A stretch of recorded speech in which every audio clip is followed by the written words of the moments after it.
ಆಕಾಶವಾಣಿ ಮೈಸೂರು.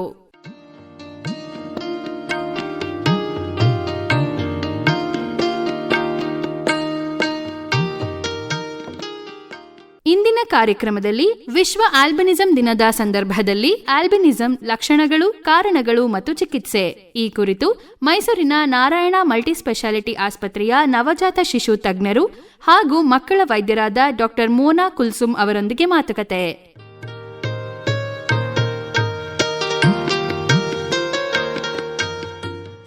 ಕೇಳುಗರೆ, ಇವತ್ತು ನಾವು ಆಲ್ಬಿನಿಸಂ ಅನ್ನೋ ಮಕ್ಕಳಲ್ಲಿ ಬರುವ ಕಾಯಿಲೆ ಬಗ್ಗೆ ಮಾಹಿತಿ ನೀಡ್ತಾ ಇದ್ದೀವಿ. ಇದಕ್ಕಾಗಿ ನಮ್ಮ ಜೊತೆ ಇದ್ದಾರೆ ಡಾಕ್ಟರ್ ಮೋನಾ ಕುಲ್ಸುಮ್, ಮೈಸೂರಿನ ನಾರಾಯಣ ಮಲ್ಟಿಸ್ಪೆಷಾಲಿಟಿ ಆಸ್ಪತ್ರೆಯಲ್ಲಿ ನವಜಾತ ಶಿಶು ತಜ್ಞರು ಹಾಗೂ ಮಕ್ಕಳ ವೈದ್ಯರಾಗಿ ಕೆಲಸ ಮಾಡ್ತಾ ಇದ್ದಾರೆ. ಡಾಕ್ಟರ್ ಮೋನಾ ಅವರೇ, ನಿಮಗೆ ಕಾರ್ಯಕ್ರಮಕ್ಕೆ ಸ್ವಾಗತ. ಧನ್ಯವಾದಗಳು. ಡಾಕ್ಟರ್ ಮೋನಾ ಅವರೇ, ಈ ಆಲ್ಬಿನಿಸಂ ಅಂದ್ರೆ ಏನು, ಯಾಕೆ ಬರುತ್ತೆ ಇದು? ಆಲ್ಬಿನಿಸಂ ಅಂದರೆ ಒಂದು ಆನುವಂಶಿಕ ಸ್ಥಿತಿ. ಇದು ತಾಯಿಯಿಂದ ಹಾಗೂ ತಂದೆಯಿಂದ ಒಂದೊಂದು ಜೀನ್ ಪಾಸ್ ಆಗುತ್ತೆ. ಅದನ್ನು ಜೆನೆಟಿಕ್ ಕಂಡೀಷನ್ ಅಂತ ಹೇಳ್ತೀವಿ.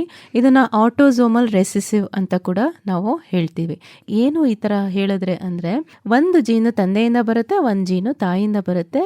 ಅದು ಎರಡು ಜೀನು ಸೇರಿ ಮಗುವಿಗೆ ಆ ಕಾಯಿಲೆ ಬರುತ್ತದೆ. ಈ ಕಾಯಿಲೆಯಲ್ಲಿ ಮೆಲನಿನ್ ಎಂಬ ಒಂದು ಪದಾರ್ಥ ನಮ್ಮ ದೇಹದಲ್ಲಿ ಕಡಿಮೆ ಅಥವಾ ಕಂಪ್ಲೀಟ್ ಆಗಿ ಅಬ್ಸೆಂಟ್ ಇರ್ಬೋದು. ಆದ್ರಿಂದ ನಮ್ಮ ಚರ್ಮ ಮತ್ತು ಕೂದಲು ಮತ್ತು ನಮ್ಮ ಕಣ್ಣಿನ ದೃಷ್ಟಿಗೆ ಎಫೆಕ್ಟ್ ಆಗ್ಬಹುದು. ಕಣ್ಣಿನ ದೃಷ್ಟಿಗೆ ಹೇಗೆ ಎಫೆಕ್ಟ್ ಆಗುತ್ತೆ ಅಂದರೆ, ನಮ್ಮ ಕಣ್ಣಿನಿಂದ ಬ್ರೈನಿಗೆ ಹೋಗೋ ನರಕ್ಕೆ ಮೆಲನಿನ್ ಅವಕಾಶ ತುಂಬ ಇರುತ್ತೆ. ಸೊ ಅದು ಡೆಫಿಷಿಯನ್ಸಿ ಇರೋದ್ರಿಂದ ನಮ್ಮದು ಕಣ್ಣಿನ ದೃಷ್ಟಿ ಕೂಡ ಅಫೆಕ್ಟ್ ಆಗುತ್ತೆ. ಪೋಷಕರು, ಇವಾಗ ನೀವು ಕಣ್ಣಿನ ದೃಷ್ಟಿ ಕಡಿಮೆ ಆಗತ್ತೆ, ಚರ್ಮದ ಬಣ್ಣ ಬದಲಾಗಿರುತ್ತೆ ಅಂತೆಲ್ಲ ಹೇಳಿದ್ರಿ. ಏನೇನು ಲಕ್ಷಣಗಳನ್ನು ಪೋಷಕರು ಆ ಮಗುವಿನಲ್ಲಿ ಗಮನಿಸಬೇಕಾಗತ್ತೆ? ಕೆಲವು ಮಕ್ಕಳು ಹುಟ್ಟಿನಿಂದಲೇ ಗೊತ್ತಾಗ್ಬಿಡುತ್ತೆ. ನೋಡಿದ್ರೆ ಚರ್ಮ ಕಲರ್ ಏನಾಗುತ್ತೆ, ಅದು ಫ್ಯಾಮಿಲಿ ಮೆಂಬರ್ಸಿಗೆ ಮ್ಯಾಚ್ ಆಗ್ತಾ ಇರಲ್ಲ, ಸ್ವಲ್ಪ ತಿಳಿಯಾಗಿರುತ್ತೆ. ಚರ್ಮ ಅಷ್ಟೇ ಅಲ್ಲ, ಕೂದಲು ಕೂಡ. ಕೆಲವು ಮಕ್ಕಳಿಗೆ ತುಂಬ ಮೈಲ್ಡ್ ವೇರಿಯಂಟ್ ಏನು ಹೇಳ್ತೀವಿ, ಇನ್ನು ಅವರು ಸ್ಕೂಲಿಗೆ ಹೋಗಿ ಅವರಿಗೆ ಅಲ್ಲಿ ದೃಷ್ಟಿ ತೊಂದರೆಗಳಾಗಿ ಆಮೇಲೆ ನಂತರ ಗೊತ್ತಾಗುತ್ತೆ.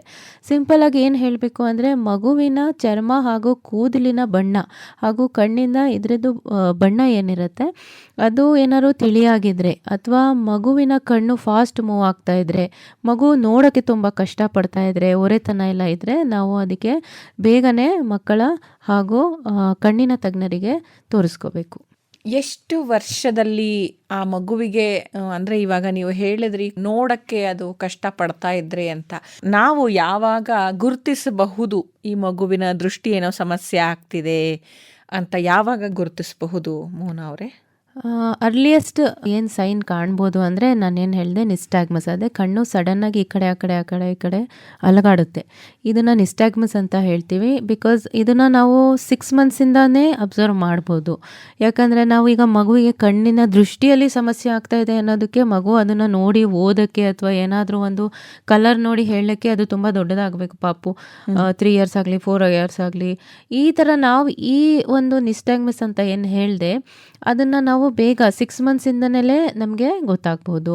ಹಾಗೆ ಕೂಡ ಮಗು 1 ಇಯರ್ ಆಗಲಿ, ಆವಾಗಲೆಲ್ಲ ಮಗುವಿಗೆ ನಾವೇನಾದ್ರು ಬಿಸಿಲಲ್ಲಿ ಕರ್ಕೊಂಡು ಹೋದರೆ ಸಡನ್ನಾಗಿ ಕಣ್ಣು ಕ್ಲೋಸ್ ಮಾಡೋದು, ಕಣ್ಣು ಚುಚ್ಚೋದು ಅವರಿಗೆ ಅನಿಸಿದ್ರೆ, ಯಾವಾಗಲೂ ಇಂತಹ ಮಕ್ಕಳು ಅವ್ರು ತಾನಾಗೇ ಸನ್ಲೈಟ್ ಅವಾಯ್ಡ್ ಮಾಡ್ತಾರೆ. ಅವ್ರಿಗೆ ಕಣ್ಣು ಬಿಡೋಕ್ಕಾಗೋದಿಲ್ಲ ಸನ್ಲೈಟಲ್ಲಿ. ಈ ಥರ ತುಂಬಾ ಸೆನ್ಸಿಟಿವ್ ಆಗಿರೋ ಕಂಡೀಷನ್ಸ್ ಕೂಡ ನಮಗೆ ಸ್ವಲ್ಪ ನಾವು ಗಮನ ಇಡಬೇಕು. ಇವಾಗ ಚರ್ಮದ ಬಣ್ಣ ತಿಳಿಯಾಗತ್ತೆ ಅಂತ ಹೇಳಿದ್ರಿ, ಕಣ್ಣಿನ ಪಾಪೆಯ ಬಣ್ಣ ಕೂಡ ಅವರಿಗೆ ಬದಲಾಗತ್ತೆ. ಅದು ಬಿಟ್ಟು ಬೇರೆ ಯಾವ ಸಮಸ್ಯೆಗಳು ಬರುತ್ತೆ? ಬೇಸಿಕಲಿ ಅವ್ರಿಗೆ ಈ 3 ಮೇನ್ಲಿ ಕಲರ್ ಮತ್ತು ಅವ್ರಿಗೆ ಕಣ್ಣಿನ ದೃಷ್ಟಿ ಪ್ರಾಬ್ಲಮ್ಮೇ ಮಾತ್ರ ಆಗೋದು. ಅವರಿಗೆ ಏನೇ ಥರದ್ದು ಮೆಂಟಲ್ ಪ್ರಾಬ್ಲಮ್ಸ್ ಆಗಲಿ, ಬೇರೆ ಯಾವುದೇ ಥರದ್ದು ಪ್ರಾಬ್ಲಮ್ಸ್ ಇರೋದಿಲ್ಲ. ಅವರಿಗೆ ಚೆನ್ನಾಗಿ ಅವ್ರು ಓದ್ಬೋದು, ನಾರ್ಮಲ್ ಶಾಲೆಗೆ ಹೋಗ್ಬೋದು, ಯಾವುದೇ ರೀತಿ ಬೇರೆ ತೊಂದರೆ ಇರೋದಿಲ್ಲ. ಬಟ್ ಅವ್ರಿಗೆ ಕಣ್ಣದ ಮತ್ತು ಚರ್ಮ ಹಾಗೂ ಕೂದಲಿನ ಕಲರ್ ಮಾತ್ರ ಡಿಫ್ರೆಂಟ್ ಆಗುತ್ತೆ ಹಾಗೂ ದೃಷ್ಟಿ ತೊಂದರೆ ಆಗುತ್ತೆ. ಇಷ್ಟು ಮಾತ್ರ ಆಗೋ ಸಾಧ್ಯತೆ ಇದೆ. ಅಂದ್ರೆ ಅವರಿಗೆ ಹುಬ್ಬು, ಕಣ್ರೆಪ್ಪೆಯಲ್ಲೂ ಕೂಡ ಎಲ್ಲಾ ಕಡೆ ಬಿಳಿಯಾಗಿರುತ್ತೆ. ಮತ್ತೆ ಎಲ್ಲಾ ಮಕ್ಕಳಿಗೂ ಒಂದೇ ರೀತಿ ಲಕ್ಷಣಗಳು ಇರುತ್ತಾ ಈ ಆಲ್ಬಿನಿಸಂ ಇದ್ರೆ, ಅಥವಾ ಬೇರೆ ಬೇರೆ ತರ? ಒಂದ್ ಮಗುಗೆ ಬರೀ ಕೂದಲಲ್ಲಿ ಮಾತ್ರ ಬಣ್ಣ ಬದಲಾವಣೆ ಆಗೋದು, ಒಂದ್ ಮಗುಗೆ ಚರ್ಮದಲ್ಲಿ ಮಾತ್ರ ಬದಲಾವಣೆ ಆಗೋದು, ಆ ಥರ ಏನಾದರೂ ಇರುತ್ತಾ? ಹೌದು, ಇದರಲ್ಲಿ ವೇರಿಯಸ್ ಟೈಪ್ಸ್ ಇದೆ. ಒಂದು ಅಂದರೆ ಆಕ್ಯುಲೋಕಿಟೇನಿಯಸ್ ಆಲ್ಬಿನಿಸಮ್ ಅಂತ ಹೇಳ್ತೀವಿ. ಇದರಲ್ಲಿ 3 ಭಾಗ ಸಿಂಪ್ಟಮ್ಸ್ ತೋರಿಸುತ್ತೆ. ಕಣ್ಣಾಗಲಿ, ಚರ್ಮ ಆಗಲಿ, ಕೂದಲಾಗಲಿ, ಎವ್ರಿಥಿಂಗ್ ವಿಲ್ ಬಿ ಇನ್ವಾಲ್ವ್ಡ್. ಇನ್ನೊಂದಿದೆ ಆಕ್ಯುಲರ್ ಆಲ್ಬಿನಿಸಮ್. ಇದರಲ್ಲೇನೆ ಬರೀ ಕಣ್ಣು ಮಾತ್ರ ಎಫೆಕ್ಟ್ ಆಗಿರುತ್ತೆ, ಚರ್ಮ ಮತ್ತು ಕೂದಲು ನಾರ್ಮಲ್ ಇರುತ್ತೆ. ಯಾವಾಗ ಈ ಲಕ್ಷಣಗಳು ಕಾಣಿಸ್ಕೊಳ್ಳುತ್ತೆ ಡಾಕ್ಟರ್ ಮೋನಾ? ಹುಟ್ಟಿನಿಂದಾನೇ ಆ ಮಗುಗೆ ಬಿಳಿ ಕೂದಲು ಇರುತ್ತಾ ಅಥವಾ ಚರ್ಮ ತುಂಬಾ ಬಿಳಿಯಾಗಿರುತ್ತಾ? ಯಾವಾಗಿನಿಂದ ಈ ಲಕ್ಷಣಗಳು ಕಾಣಿಸ್ಕೊಳ್ಳುತ್ತೆ ಅಥವಾ ಬೆಳೀತಾ ಬೆಳೀತಾ ಕಾಣಿಸ್ಕೊಳ್ಳುತ್ತಾ? ಇದು ಹೇಗೆ ಅಂದರೆ ಜೆನೆಟಿಕ್ ಕಂಡೀಷನ್ ಇರೋದ್ರಿಂದ ಇದು ಸಿವಿಯಾರಿಟಿ ಒಬ್ಬರಿಂದ ಒಬ್ಬರಿಗೆ ತುಂಬ ಡಿಫ್ರೆಂಟ್ ಇರುತ್ತೆ. ಕೆಲವರಿಗೆ ಬೈ ಬರ್ತ್ ಅವ್ರ ಕಲರ್ ಆಫ್ ಹೇರ್ ಆಗಲಿ ಎಲ್ಲ ಕಲರ್ ಬೈ ಬರ್ತಲ್ಲೇ ಗೊತ್ತಾಗ್ಬಿಡುತ್ತೆ, ನೋಡಿದ ತಕ್ಷಣ ನಿಮಗೆ ಗೊತ್ತಾಗುತ್ತೆ. ಬಟ್ ಕೆಲವರಲ್ಲಿ ಹುಟ್ಟಿದಾಗ ನಾರ್ಮಲ್ ಕಾಣುತ್ತೆ, ಮುಂದೆ ಅವ್ರು ಸ್ಕೂಲಿಗೆ ಹೋಗಿ ಅವರಿಗೆ ಕಣ್ಣು ಕಾಣಿಸೋಕ್ಕೆ ತೊಂದರೆ ಆಗ್ಬೋದು. ಕೆಲವು ಟೈಮ್ ಏನಾಗುತ್ತೆ, ಅವರು ಕಣ್ಣು ಫಾಸ್ಟಾಗಿ ಮೂವ್ ಮಾಡೋದು, ಬಿಸಿಲಿಗೆ ಹೋದರೆ ಕಣ್ಣು ಚುಚ್ಚೋದು ಅಥವಾ ಹೀಟ್ ಅವರು ತಡಿದೇ ಇರ್ಬೋದು, ಸನ್ಲೈಟ್, ಆ ಥರ ಸಿಮ್ಟಮ್ಸಿಂದನೂ ಬರ್ತಾರೆ. ಸಮ್ಟೈಮ್ಸ್ ನಾವೇನು ನೋಡ್ತೀವಿ ಅಂದರೆ ಅವ್ರ ಕಣ್ಣು ಸಿಮ್ಟಮ್ಸಿಂದ ಕಣ್ಣಿನ ಡಾಕ್ಟರ್ ಹತ್ರ ಹೋಗಿ ಅಲ್ಲಿಂದ ಡಯಾಗ್ನೋಸ್ ಆಗಿ ನಮ್ಮ ಹತ್ರ ಬರ್ತಾರೆ. ಆ ರೀತಿನೂ ಆಗಿದೆ. ಸೊ ಒಂದೊಂದು ಮಗುನಲ್ಲಿ ಒಂದೊಂದು ಥರ ತೋರಿಸ್ಕೊಳ್ಳುತ್ತೆ, ಸೇಮ್ ಇರೋಕ್ಕೆ ಸಾಧ್ಯ ಇಲ್ಲ ಅಂತ ಹೇಳ್ತೀರಾ. ಮತ್ತೆ ಈ ಸಮಸ್ಯೆಯಲ್ಲಿ ಕಣ್ಣಿನ ದೃಷ್ಟಿ ಸಮಸ್ಯೆ ಯಾಕೆ ಅತಿಯಾಗಿ ಕಾಡುತ್ತೆ? ಇದರಲ್ಲಿ ಈ ಮೆಲನಿನ್ ಅಂತ ಏನು ಹೇಳಿದೆ ನಾನು, ಅದು ಯಾಕೆ ಅದು ಮೆನ್ಷನ್ ಮಾಡಿದೆ ಅಂದರೆ ಆ ಮೆಲನಿನ್ ಅಂಶ ಏನಿದೆ ಅದು ನಮ್ಮ ಆಪ್ಟಿಕ್ ನರ್ವ್ ಅಂತ ಹೇಳ್ತೀವಿ. ಆಪ್ಟಿಕ್ ನರ್ವ್ ನಮ್ಮ ಕಣ್ಣಿಂದ ಬ್ರೈನಿಗೆ ಹೋಗುತ್ತೆ. ಆ ಆಪ್ಟಿಕ್ ನರ್ವ್ನ ಡೆವಲಪ್ಮೆಂಟಿಗೋಸ್ಕರನೂ ಈ ಮೆಲನಿನ್ ತುಂಬ ಮುಖ್ಯ. ಆದ್ದರಿಂದ ಅದೇ ಥರ ಹೇಗೆ ಮೆಲನಿನ್ ಆಬ್ಸೆಂಟ್ ಇದೆ ಅಲ್ಲೂ ಕೂಡ ಇರದೇ ಇರೋದ್ರಿಂದ ದೃಷ್ಟಿ ಕೂಡ ತುಂಬ ಎಫೆಕ್ಟ್ ಆಗುತ್ತೆ. ಇದಕ್ಕೆ ಚಿಕಿತ್ಸೆ ಏನಿದೆ ಡಾಕ್ಟ್ರೆ? ಇದಕ್ಕೆ ಕಂಪ್ಲೀಟ್ ಆಗಿ ಏನು ಟ್ರೀಟ್ಮೆಂಟ್ ಇಲ್ಲ. ಏನು ಮಾಡ್ಬೋದು ಅಂದರೆ we can just help to improve. ಹೇಗೆ ಅಂದರೆ ಒಂದು ಕಣ್ಣಿನ ಪ್ರಾಬ್ಲಮ್ನ ಬೇಗ ಕಂಡುಹಿಡಬೇಕು, ಬೇಗ ಮಕ್ಕಳ ಕಣ್ಣಿನ ತಜ್ಞರ ಹತ್ರ ತೋರಿಸ್ಬೇಕು. ಅದರಲ್ಲಿ ಕಣ್ಣಿನ ಕೆಲವು ತೊಂದರೆ ಆಗುತ್ತೆ, ನಿಸ್ಟ್ಯಾಗ್ಮಸ್ ಅಂತ ಹೇಳ್ತೀವಿ. ಕಣ್ಣು ಸೈಡಿಗೆ ಅಥವಾ ಮೇಲೆ ಕೆಳಗೆ ಫಾಸ್ಟಾಗಿ ಮೂವ್ ಆಗುತ್ತೆ, ಅದನ್ನು ಟ್ರೀಟ್ಮೆಂಟ್ ಮಾಡ್ಬೋದು. ಕಣ್ಣಿನ ಸ್ಕ್ವಿಂಟ್ ಇರುತ್ತೆ, ಒರೆತನ, ಅದನ್ನು ಟ್ರೀಟ್ಮೆಂಟ್ ಮಾಡಬೇಕು. ಹಾಗೆ ಕೂಡ ಅವ್ರಿಗೆ ರಿಫ್ರಾಕ್ಟಿವ್ ಎರರ್ಸ್ ಅಂದರೆ ದೂರದಿಂದ ಕಾಣಲ್ಲ, ಹತ್ರದ್ದು ಕಾಣಲ್ಲ, ಅದು ಪ್ರಾಬ್ಲಮ್ಸ್ ನಾವು ಕರೆಕ್ಟ್ ಮಾಡ್ಕೋಬೇಕು. ಹಾಗೆ ಅವರು ಸ್ಕಿನ್ ಬಗ್ಗೆ ಬಂದರೆ ನಾವು ಅವ್ರಿಗೆ ಸನ್ಸ್ಕ್ರೀನ್ ಯೂಸ್ ಮಾಡ್ಬೋದು, SPF 30 or 50 ಅದನ್ನು ಯೂಸ್ ಮಾಡಬೇಕು. ಬಿಸಿಲಿಗೆ ಹೋಗೋದು ಅವಾಯ್ಡ್ ಮಾಡಬೇಕು ಸ್ವಲ್ಪ. ಹಾಗೆ ಅವರು ಟಿಂಟೆಡ್ ಗ್ಲಾಸಸ್ ಯೂಸ್ ಮಾಡ್ಬೋದು. ಈ ಥರ ಕೆಲವು ನಾವು ಒಂದು ಇದು ಮಾಡಿಕೊಂಡ್ರೆ easily it can be manage ಮಾಡಬೇಕು, ರಾದರ್ ದನ್ ಟ್ರೀಟ್ ಮಾಡೋಕ್ಕಿಂತ ಮ್ಯಾನೇಜ್ ಮಾಡ್ಬೋದು. ಅಂದರೆ ಇವರು ಬಿಸಿಲಿಗೆ ಹೋಗಬಾರ್ದು ಅಂದರೆ ಆಟ ಆಡಬಹುದಾ ಹೊರಗೆ ಹೋಗಿ? ಹೌದೌದು, ಖಂಡಿತವಾಗಿ ಆಡ್ಬೋದು. ಬಟ್ ಅದು ಏನಿದೆ 12 o'clock 3 o'clock ತನಕ ಆ ಟೈಮಲ್ಲಿ ಬಿಸಿಲು ತುಂಬ ಸ್ಟ್ರಾಂಗ್ ಇರುತ್ತೆ, ಪ್ಲಸ್ UV ರೇಸ್ ಕೂಡ ತುಂಬ ಸ್ಟ್ರಾಂಗ್ ಇರುತ್ತೆ. ಆ ಬಿಸಿಲಲ್ಲಿ ಹೋದರೆ ಅವರಿಗೆ ತುಂಬ ಪ್ರಾಬ್ಲಮ್ ಆಗುತ್ತೆ. ಪ್ರಾಬ್ಲಮ್ ಏನಾಗುತ್ತೆ ಅಂದರೆ ಮೆಲನಿನ್ ಏನು ಪಿಗ್ಮೆಂಟ್ ನಮ್ಮಲ್ಲೆಲ್ಲ ಇದೆ, ನಾವು ಬಿಸಿಲಿಗೆ ಹೋಗ್ತೀವಿ, it gives us protection from cancer. Skin ಕ್ಯಾನ್ಸರಿಂದ ಪ್ರೊಟೆಕ್ಟ್ ಮಾಡುತ್ತೆ. ಅವರಿಗೆ ಆ ಅವ್ರ ಸ್ಕಿನ್ನಲ್ಲಿ ಮೆಲನಿನ್ ಇಲ್ಲದೆ ಇರೋದ್ರಿಂದ ಫ್ಯೂಚರ್ ರಿಸ್ಕ್ ಆಫ್ ಕ್ಯಾನ್ಸರ್ ಜಾಸ್ತಿ ಆಗುತ್ತೆ. ಸಡನ್ನಾಗಿ ಅವ್ರಿಗೆ ಏನೂ ತೊಂದರೆ ಆಗದೆ ಇರ್ಬೋದು, but future risk of cancer ಅವ್ರಿಗೆ ಜಾಸ್ತಿ ಇರುತ್ತೆ. ಸೊ ಆ ಟೈಮ್ ಅವಾಯ್ಡ್ ಮಾಡಬೇಕು. ಹೋದರೂ ಕೂಡ ಬೈ ಚಾನ್ಸ್ ಹೋಗಲೇಬೇಕು ಅಂದರೆ they can use sunscreen. Every 2-3 hours they have to repeated ಆಗಿ ರೀಅಪ್ಲೈ ಮಾಡಬೇಕು ಸನ್ಸ್ಕ್ರೀನ್.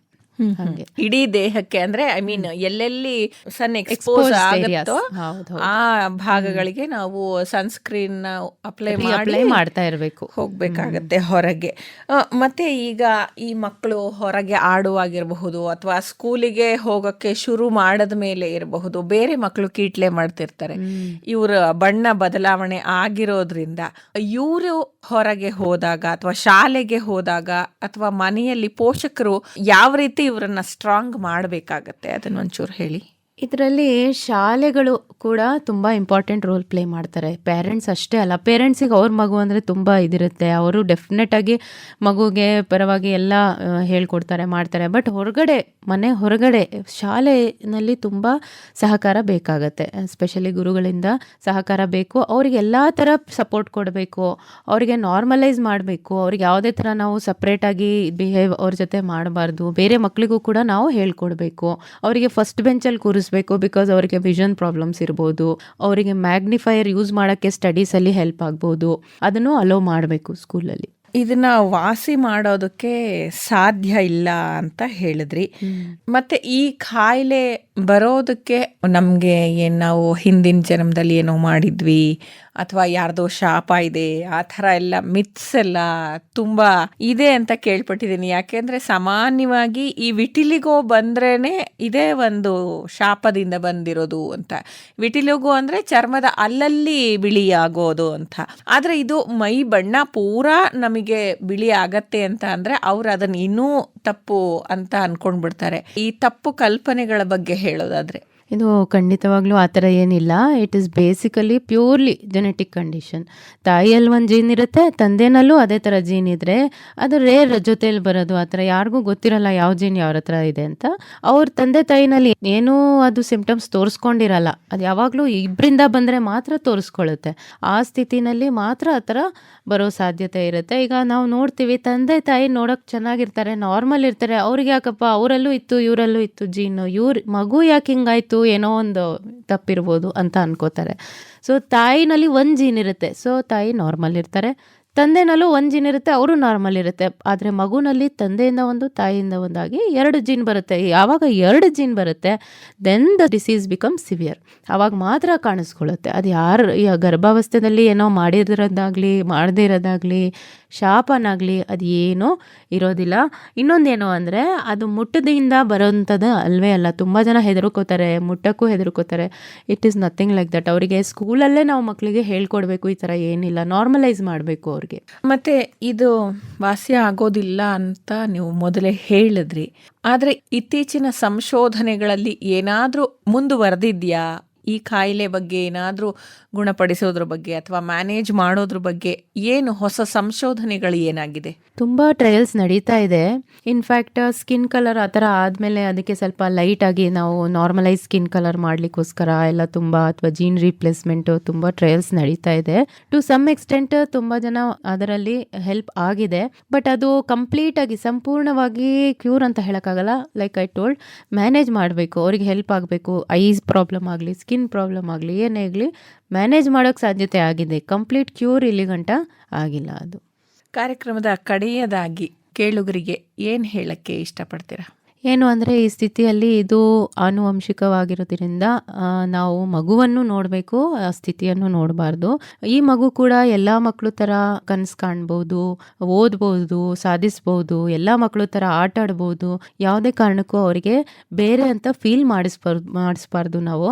ಇದು ನಮ್ಮ society, as A society it is our responsibility. ಧನ್ಯವಾದಗಳು ಡಾಕ್ಟರ್ ಮೋನಾ ಕುಲ್ಸುಮ್ ಅವರೇ. ಇದುವರೆಗೂ ಆಲ್ಬಿನಿಸಮ್ ಅನ್ನೋ ಕಾಯಿಲೆ ಯಾಕೆ ಬರುತ್ತೆ, ಇದಕ್ಕೆ ಚಿಕಿತ್ಸೆ ಏನಿದೆ, ಕಾಯಿಲೆನ ಹೇಗೆ ಮ್ಯಾನೇಜ್ ಮಾಡ್ಕೊಳ್ತಾ ಹೋಗಬಹುದು, ಶಾಲೆಯಲ್ಲಿ ಶಿಕ್ಷಕರು ಯಾವ ರೀತಿ ಮಗುವಿಗೆ ಸಹಕಾರವನ್ನು ಕೊಡಬೇಕಾಗತ್ತೆ, ಓದೋದ್ರಲ್ಲಾಗಿರಬಹುದು ಅಥವಾ ಬೇರೆ ಮಕ್ಕಳ ಜೊತೆ ಆಟ ಆಡೋದ್ರಲ್ಲಾಗಿರ್ಬೋದು, ಎಲ್ಲವನ್ನ ನಮಗೆ ತಿಳಿಸ್ಕೊಟ್ಟಿದ್ದೀರಾ. ಅದಕ್ಕಾಗಿ ನಿಲಯದ ಪರವಾಗಿ, ಕೇಳುಗರ ಪರವಾಗಿ ಧನ್ಯವಾದಗಳು. ನಮಸ್ಕಾರ. ನಮಸ್ಕಾರ.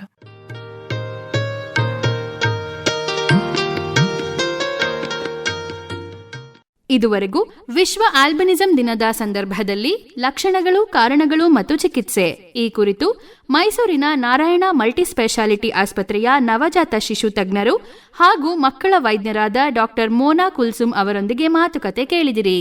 ಇವರೊಂದಿಗೆ ಭಾಗವಹಿಸಿದವರು ತೇಜಸ್ವಿನಿ ಗಿರೀಶ್.